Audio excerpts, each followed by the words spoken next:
बनी दो के भावी मुखिया प्रत्याशी गुलाम मुस्तफा से खास बातचीत में उन्होंने अपने गांव एवं पंचायत समस्याओं को मीडिया के सामने रखा। कई अधूरे कार्य को पूरा करने का आश्वासन दिया। इसी बीच उन्होंने जनसंपर्क अभियान चलाकर लोगों से वोट देने की अपील की और कहा कि ग्रामीणों का भरपूर समर्थन मिल रहा है। अगर हम विजय होते हैं तो जितने अधूरे काम हैं सभी को पूरा करने का विश्वास दिलाते हैं। धनबाद से ब्यूरो अकरम रजा की देखे ये खास रिपोर्ट। नमस्कार, मैं अकरम रजा और आप देख रहे हैं गांडीव लाइव। धनबाद के गोविंदपुर प्रखंड के असमबनी 2 में मैं पहुंचा हूं, जहां पर मुखिया प्रत्याशी गुलाम मुस्तफा से हम बात करेंगे और जानेंगे कि मुखिया प्रत्याशी होने से पहले वो एक समाज सेवी भी हैं और समाज के प्रति तत्परता के साथ घरेलू उलझन की समस्याएं हो या नाली सड़क की समस्याएं हो, तमाम ऐसी परेशानियों में वो हमेशा खड़े रहते हैं और लगातार यही प्रयास करते हैं कि हमारे ग्रामीण क्षेत्र में जो भी स्थानीय लोग हैं उन्हें सही से जीवन यापन करने की एक अच्छा रास्ता मिल सके। हम बात करेंगे और जानने की कोशिश करेंगे।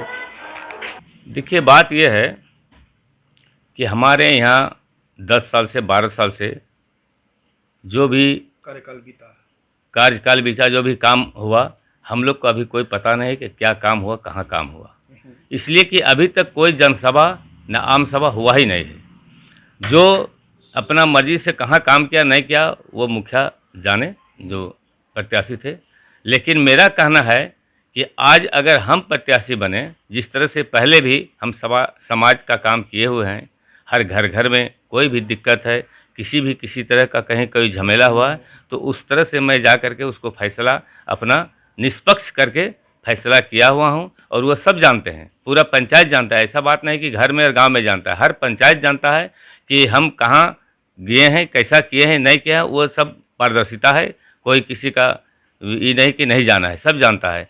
लेकिन अभी अगर हम मुखिया प्रत्याशी हो जाएं तो सबसे पहले यही, हम अगर मुखिया हो जाएं तो हर पहला प्राथमिकता यही होगा कि पंचायती राज का जो मकसद है कि बेरोजगार को रोजगार देना है। तो सबसे पहले ये देखूँगा कि कौन सा ऐसा बेरोजगार जहाँ है उसको खोज के उसको रोजगार दिया जाएगा। और वो जो स्कीम है ब्लॉक का, वो स्कीम इतना स्कीम है कि अगर चाहूँगा इस स्कीम को हम लोग पंचायत में चलाने के लिए, तो कोई भी बेरोजगार युवक धनबाद या कहीं बाहर जाना नहीं पड़ेगा, यहीं उसका रोजगार मिलेगा। इसलिए पहला प्राथमिकता ये होगा कि बेरोजगार को रोजगार देना है। दूसरी बात यह है कि आज गाँव में जैसे पेंशनधारी है, जिसका पेंशन नहीं मिल रहा है, जिसका गांव में किसी तरह का दिक्कत है, घर नहीं मिल रहा है, जैसे पानी का समस्या है, पानी नहीं मिल रहा है, इस तरह उसको खोज करके कहाँ किसका दिक्कत है उस दिक्कत को दूर करेंगे। और हर गांव में ऐसा नहीं कि वो समस्या लेके हमारा पास आए, हम उसका गांव जाएंगे और हर गांव में एक रोज मीटिंग रखेंगे महीना में, और उसका समस्या को देख करके उस समस्या को समाधान करेंगे और उसको दूर करेंगे। और अगर किसी तरह का उसको कहीं जाना होगा, नहीं होगा, तो हम अपना स्तर से उसको भेज करके, आदमी भेज करके उसका काम पूरा जो अधूरा है उसको पूरा करेंगे। और शिक्षा में भी जैसे हम लोग कहीं हाई स्कूल नहीं हुआ, उसको हाई स्कूल भी बनाएंगे, मॉडल स्कूल बनेगा, ताकि यहाँ से बच्चा को 5 किलोमीटर 6 किलोमीटर पैदल चलना पड़ता है। और अगर बच्चे 5 से 6 किलोमीटर साइकिल चलाकर स्कूल जाते हैं और वो थक कर चूर हो जाते हैं, तो क्या पढ़ाई करेंगे, क्या लिखाई करेंगे? हम जानेंगे और बात करेंगे। बात तो वही है कि बच्चा लोग साइकिल, कोई तो साइकिल लेके जाते हैं, कोई तो पैदल जाते हैं, और वो आके घर में अपना पढ़ाई का समय नहीं दे सकते हैं। और पढ़ाई का समय नहीं दे सकने के कारण वो सही पढ़ाई नहीं होता है, तो सही रिजल्ट भी उसका नहीं आता है।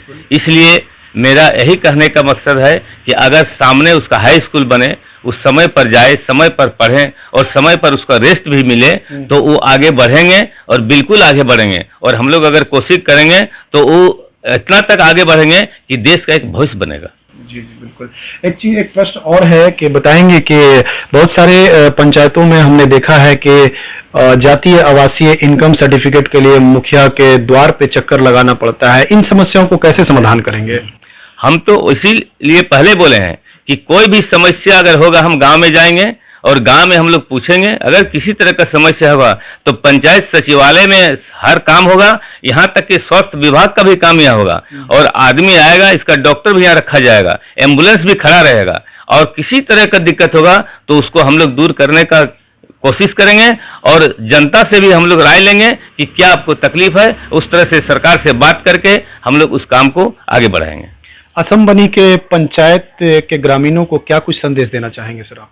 आसन बनी का पंचायत को यही संदेश देना चाहता हूं कि हमको आप लोग अपना जन धन मिला करके मन से, समझे ना, दिल खोल करके वोट दीजिए, जिताइए। हम भी दिल खोल करके आप लोग का समस्या दूर करेंगे।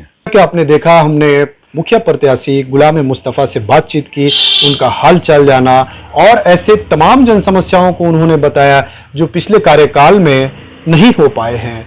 और सबसे बड़ी बात यह है कि 5 किलोमीटर 6 किलोमीटर का सफर तय कर बच्चों को स्कूल जानी पड़ती है। इससे तो अच्छा है कि गांव में स्कूल बनने और बच्चे यहीं पढ़े लिखे ताकि उसका नाम रोशन हो, वो आगे चलकर भविष्य को बना सकते हैं।